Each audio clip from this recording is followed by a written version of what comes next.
In today's news, Virgin Islander among U.S. presidential medical team. Dr. Arlene Smith Thompson is new HLSCC Vice President, and 2 loaded firearms taken off of the streets by the Royal Virgin Islands Police Force. All this and more when 284 News returns. Is business slow? Cash flow down? Hosting an upcoming event? We can help. Advertise with 284 Media and take your business or event to the next level by enhancing your present marketing and messaging strategies. Allow our team of experts to create a personalized ad that sets your business apart from all the rest. This could be your business or event. So, what are you waiting for? Contact our marketing team at 284media@cctbvi.com. Advertising with us works. Welcome everybody. It's Monday, October 5th, 2020. I'm Ron Grant. And I am Kyla Kenesha Forbes, coming to you straight out of the British Virgin Islands. Now, Ron, it is the top of the weekend. We are definitely happy to be celebrating Monday, but also today is World Teachers Day. And as you know, the world is just different these days, and teachers are teaching from a distance. We do want to wish all teachers out there a happy Teachers Day. I know they have a task on their hand, but they continue to do it selflessly, and we definitely want to thank them. Absolutely, and again, as you said, happy World Teachers Day to all our educators across the territory. And as well, the Inland Revenue Department, through a Government Information Services release, is reminding property owners in the Virgin Islands that it is that time again. Property tax for the year of 2020 is due and payable by September 1st to November 30th. Yes, Ron, and also this weekend we saw where, and you know, it's been a big buzz on the international scene where we know that President Trump, the President of the United States, have been diagnosed with the coronavirus. But over the weekend, his medical team was actually introduced to the world, and surprisingly so, we saw where a Virgin Islander is actually a part of the U.S. presidential medical team, and we'll definitely be getting a lot into that.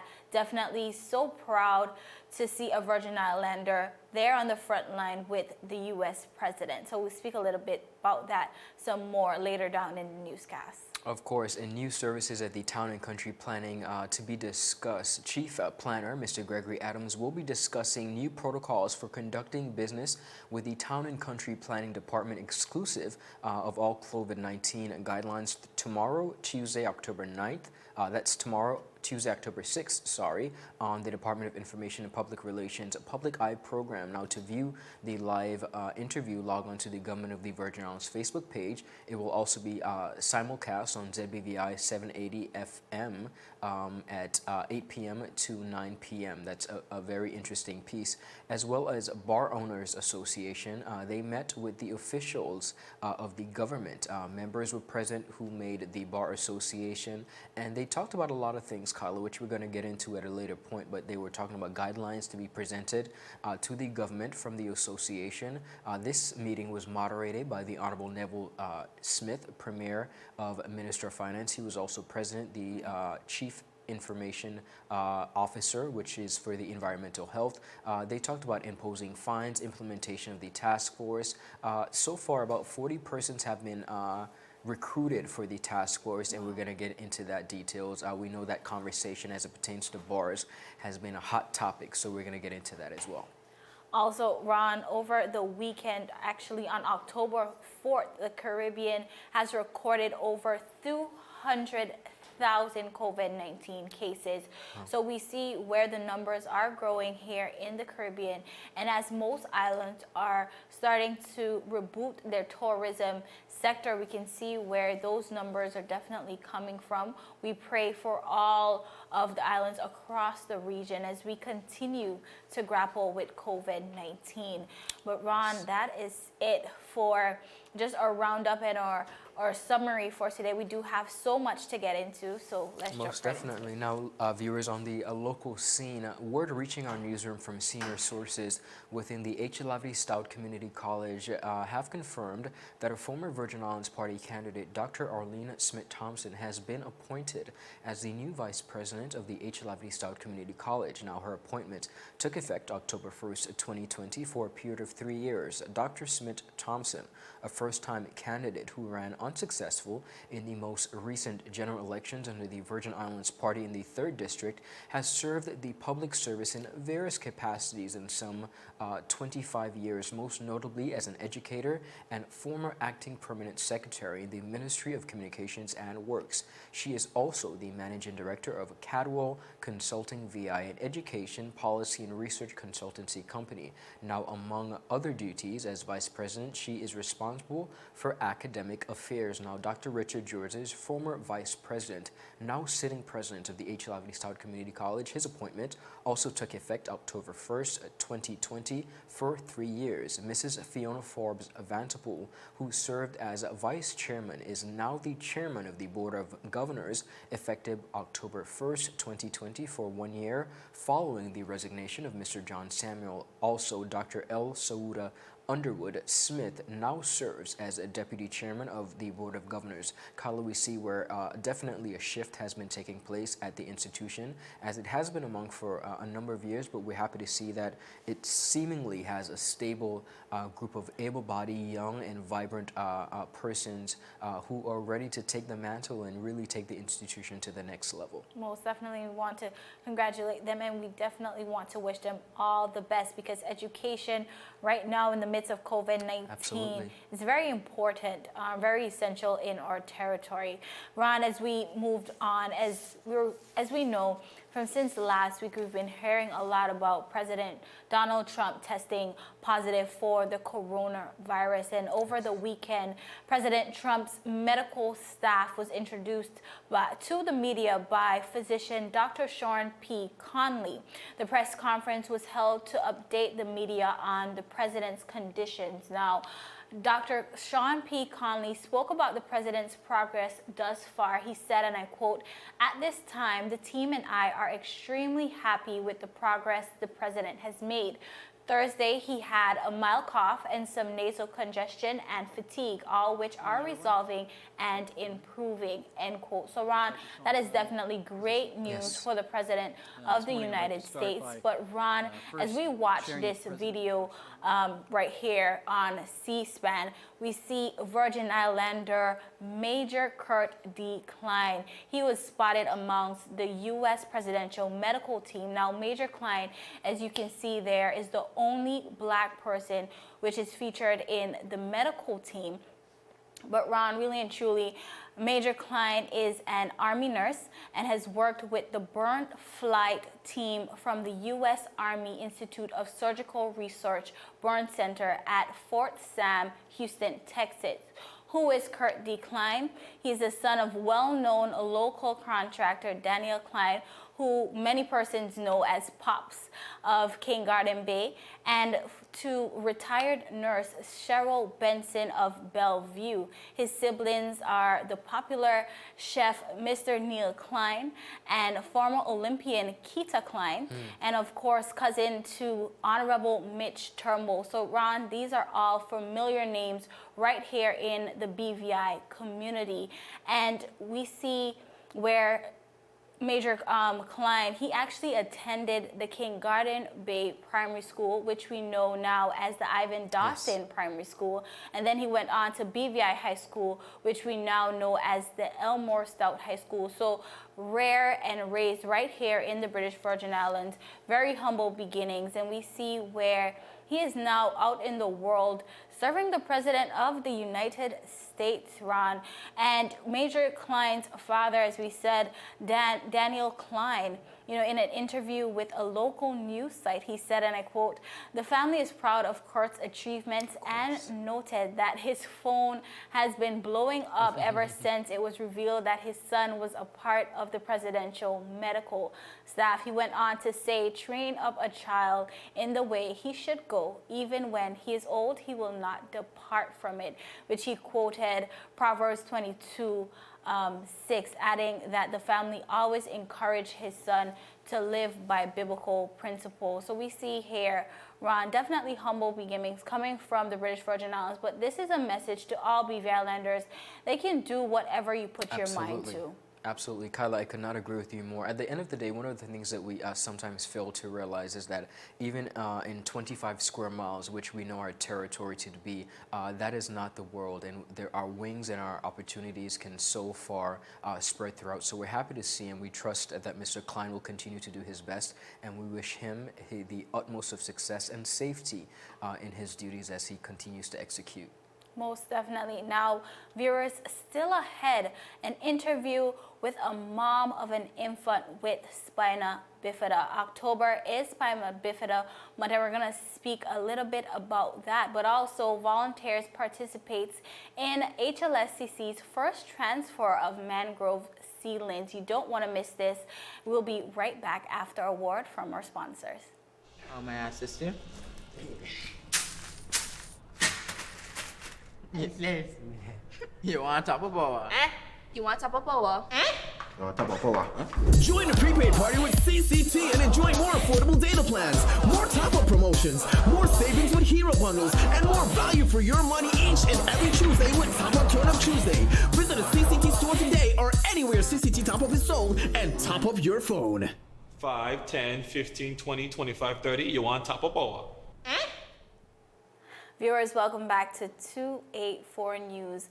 Of course, here on 284, we are always supporting causes in our community. And today, me and Ron, we're actually wearing yellow in support of Spina Bifida. Now, earlier today, we caught up, I caught up with Miss Zubaida O'Neill to speak to her on Spina Bifida awareness. Now, Ron, Zubaida is a mother of baby Zaya Grant, who was born with Spina Bifida. And Ron, firstly, I definitely want to speak about my experience today as I interviewed Miss O'Neill. Really and truly, can we just stop and say and talk about a mother's love, Ron? And Miss O'Neill, she explained really and truly, just in layman terms, what is Spina Bifida? So we'll go to that very quickly. What is Spina Bifida? Spina Bifida could be defined as a spinal nerve defect. It's basically, it means spine outside your body. So around the first 8 weeks of pregnancy, the child's spine is being developed. And in the case of Spina Bifida, it's not developed correctly, so there's a space missing, and that leaves a wide space open, and then it leaves a covering, which you would call a sac, around the spine. With this happening, it causes a lot of loss of nerve feelings, for example, in your legs, your thighs, and it affects some of your brain function. Okay.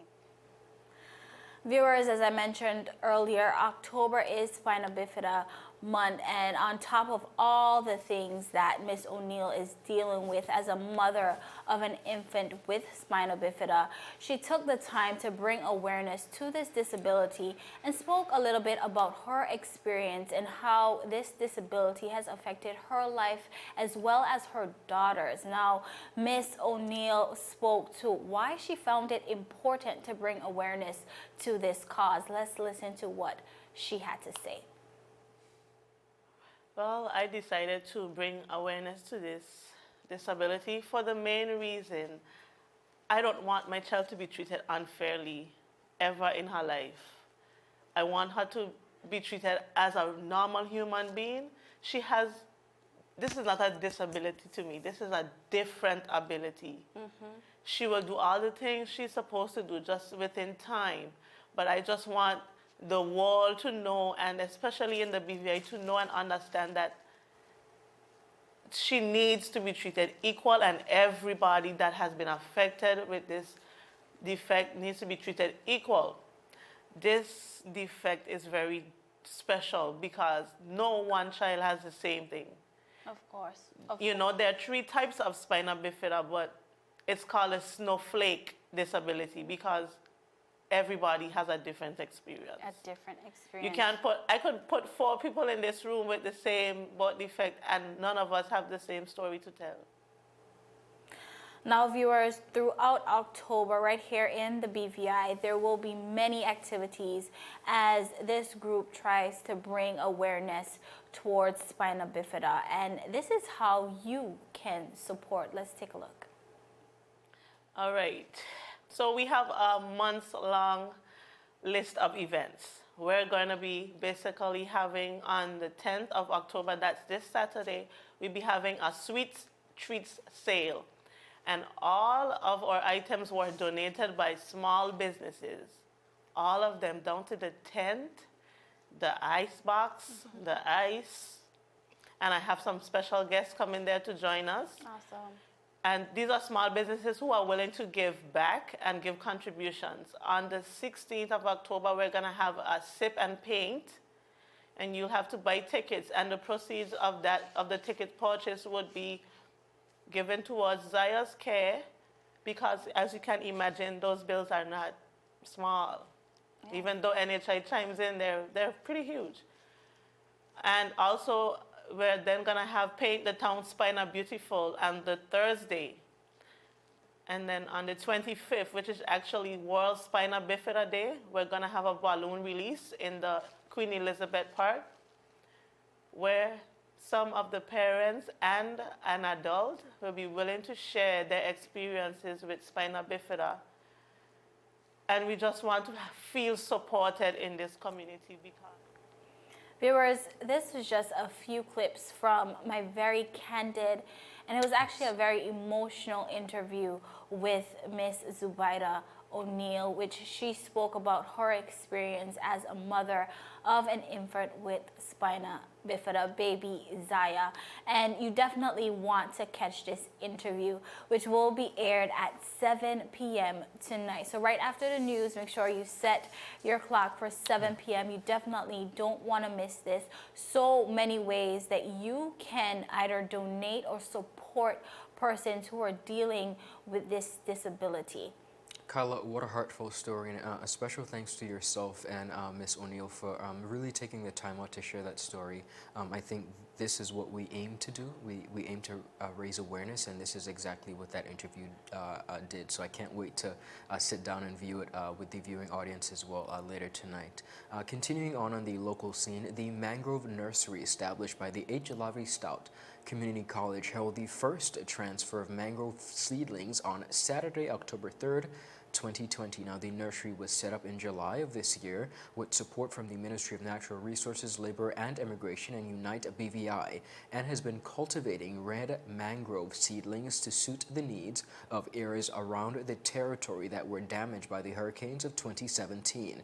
Research consultant Dr. Liliana Jiraki is pleased with the progress being made at the mangrove nursery and its ability to plant, grow, and replace the mangrove wetlands that have been damaged. Now, Dr. Jiraki said, and I quote, "We have enjoyed great community and government support and have our mangrove nursery up and running with just a few months of starting. Our goal is to supply the ministry and partners with mangrove seedlings needed to restore our coastline and build resilience to further affect the storms and climate change. With the CAMS nursery, we can supply about 1,000 red mangrove seedlings every year." Now, the college has worked with local businesses and community-based youth and environmental organizations over the summer to create, cultivate, and prepare hundreds of seedlings to be planted in various areas. This was as a result of a compilation of scientific data from the survey carried out on the state of the mangroves in the territory of the BVI. Two areas that were considered priority areas were West End in the vicinity of the Frenchman's Key Channel. Of course, that's the bridge passing, and of course on the roadside of Seacows Bay. Now, both sites have been cleaned thoroughly in preparation for the planting of the new seedlings. Seacows Bay was cleaned in August by the interns at the Cam's Mangrove Nursery at the Jos Van Dyke Preservation Society. The mangrove site at West End was cleaned on September 26 by a team of volunteers from the Rotary Club Sunrise and Rotary Club of Road Town, Rotaractors, and Commercial Dive Services. Approximately 6 cubic yards of trash and debris were removed from these two sites combined. Now, our team of reporters were on the scene over the weekend in West End at the mangrove transfer where we caught up with Dr. Jaraki. Take a look to see what she had to say. Okay, so we're out here with a lot of volunteers planting seedlings that we raised in the new mangrove nursery at the Center for Applied Marine Studies at the college. And this has been a new initiative in response to the damage that Hurricane Irma did to a lot of our natural mangrove habitats. I think everyone knows by now that the mangroves protect our coastline from storms, which is what they did, and they took the brunt of Irma, which meant that they died. But they also help our marine life in terms of keeping water clean, capturing sediments, and actually providing nursery habitat for a lot of young fish. So they're important not just to like all the wildlife, but to us and our economy in protecting our infrastructure on land, and also to protect fisheries and to provide a place to put boats during hurricanes and many other uses. So they grow in usually on the southern side, protected shorelines. They grow in salty mud, and raising them in the nursery from their propagule stage to a seedling stage increases their potential for survival. So we're no longer planting them in the white pipes that you see everywhere, because that didn't work so well. They got choked. Instead, we're starting them in the nursery, and then they have roots and leaves, and we can just plant them directly into the mangroves. So we have planted today 350 seedlings here at West End. They're very small, but what I see is one about every 3 feet for this entire area all the way out to the sandspit. And that was done in one day with the help of Interact and Rotary and lots of high school volunteers, and actually too many volunteers because it was chaos, but it was fun chaos. And this is a great way to take care of our environment. There's so much more we can do with this kind of initiative. We can look at raising sea grapes and restoring our beaches, which the hurricanes also did a lot of damage to, and that also protects our infrastructure. So this is just the beginning of what we can do to take care of our coasts. Now, Kyla, the seedlings will be monitored, of course, by the mangrove restoration partners, including the National Parks Trust, Rotary clubs, and community volunteers. Of course, the Ministry of Natural Resources, Labor, and Immigration will continue to lead the territory-wide efforts and support community partners to restore the territory's coastal mangrove forest and the many advantages they bestow upon the environment and communities. Among, of course, the many volunteers on Saturday, were the members of the Rotary Club Sunrise and the Rotary Club of Road Town.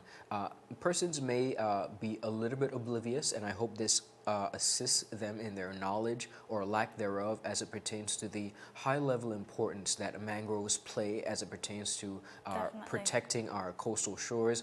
We have a very active hurricane season year after year, and essentially with a boating community and a community that thrives on sea and going out. Mangroves play a very important role, and I hope that persons understand the importance of it and partner with community service organizations like the H. Lavely Stout Community College and, of course, different Rotary organizations to really protect our shorelines. This is of paramount importance. Ron, you couldn't say it any better. I think some persons might be oblivious to the fact, as you said, but it is very important. Our mangroves are part of our ecosystem, which makes us the BVI and protects the BVI shores. So we definitely, this is definitely a great initiative, and just continuing and just encouraging persons to do what is needed to be done. Most definitely. Viewers, still ahead, 2 loaded firearms taking off the streets of the Virgin Islands by the Royal Virgin Islands Police Force. We're thankful for that. We're going to give you all the details, also all this and more, when our newscast returns. You're watching 284 News. So you're saying I can ask this cat any question? The cat is connected to the computer. You just type in the question, it will read his mind. There the answer comes.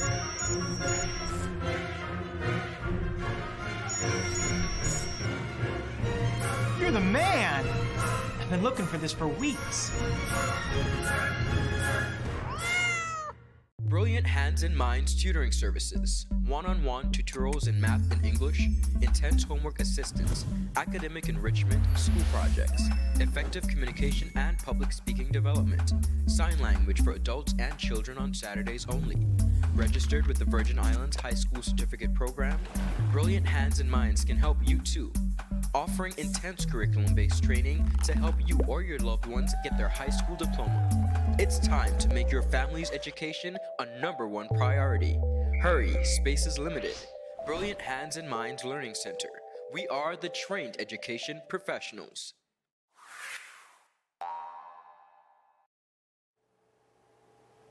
Viewers, welcome back. You're watching 284 News. On another local story, at 11:50 a.m. on Friday, October 2nd, officers of the Royal Virgin Islands Police Force stopped and searched a male acting suspiciously who smelled strongly of cannabis at the Rowtown Ferry Terminal. The male, Taquan Bodkin, 19 of Humptom's Gut, was found to have a loaded firearm in his possession. He was subsequently arrested and taken to the Rowtown Police Station and was later charged with carrying an unlicensed firearm and will appear before the Magistrates Court on the next available court date. Meanwhile, in a separate incident at 4:40 p.m. Saturday, October 3rd, officers of the Royal Virgin Islands Police Force, again while on patrol in the Trellis Bay area, Beef Island, observed a male who was behaving again suspiciously whilst carrying a bag. The male, identified as Kenaz Hazel, 24, of Purcell Estate, was stopped and searched. A loaded firearm was found in the bag and on his person ammunition. He was arrested and brought to the police station in Rowtown and has since been charged with carrying an unlicensed firearm and will appear before the Magistrates Court for his next available date. Caller, these are two firearms that have been thankfully taken off the streets of the British Virgin Islands by the Royal Virgin Islands Police Force, and I know they have a very tall order. We continue to wish them the very best in securing our territory, and also we wish our residents the utmost of safety if they see something. As the Commissioner of the Virgin Islands often says, if you see something, say something. Ron, lately, the Royal Virgin Islands Police Force has always been on the go and doing their absolute best, but we see where recently the Royal Virgin Islands Police Force has really been cracking down on stopping searches and really bringing in and just uncovering certain things. So we definitely want to salute our police officers and the competent authorities out there. They do not have an easy job whatsoever. Yes. So we definitely want to thank them for their service. Kyla, as we celebrated World Teachers Day today, I cannot leave without asking you, is there a teacher, a particular teacher that made an impact in your life? I definitely had a few teachers that played a very important role. As we celebrate World Teachers Day, is there a teacher that stood out for you at any juncture in your school life? Ron, I think you're definitely going to get me in trouble because I think all teachers should be your favorite teacher. But true. I honestly, I think there were many teachers that I could remember saw potential in me even before I saw it in myself, that put me on the path that, although I didn't know at the time, towards media. So I would say, if I could remember and probably name 3 of those persons who played a very essential role where I am right now, I would say Miss Abendigo. I think Miss Abendigo is still there. Miss Penn Rogers. She's at the Technical Vocational Center right now. Okay, yes. Mrs. Penn Rogers. Assistant Principal. Yes, and Mr. Will Campbell. Mr. Campbell is not here anymore, but 2 of them were my debate teachers, and Mrs. Penn Rogers, she always kept behind of me. Some persons would say that Mrs. Penn Rogers is a stickler for education, but she definitely kept kept me going on the path that I am now. So I definitely can say thank you to them and all teachers. All teachers definitely played a role in my development. I definitely want to shout out Mr. Dunat. He was definitely my favorite That's teacher. good stuff. Nice. Yeah. I cannot leave this newscast without shouting out, of course, the utmost teacher, the one that I owe it all to, my dad, Dr. Spencer Grant. My dad has been an educator for a very long time, a mechanic by trade, but an educator at heart. Oh, wow. And while he never taught me in the classroom, he definitely played a very pivotal and important role in throughout my entire career. I must give a story of when I wanted to go away to college, and he was not necessarily excited about the idea of television, but I did it without him knowing and without his first support, but he's my biggest fan today. And of course, the one and only Mr. Gordon Callender from the Althea Scatliff Primary School, who definitely, again, these are teachers who see something in you that you don't see in yourself. So as we celebrate World Teachers Day, we want to shout out all the teachers who have played a very important role. And of course, my beautiful wife, who is a teacher herself, been an educator for a very long time and served and continues to serve in that capacity. Shout out to all the teachers. We wish you the best of success as you embark on the 2020-2021 school year. Yes, happy World Teachers Day. But Ron, that is Yes. it. We have to go, of course. I am Kyla Kenesha Ford. And I'm Ron Grant. Happy Monday, everybody. Have a great week. We look forward to giving you the latest updates all week. Bye-bye. Bye.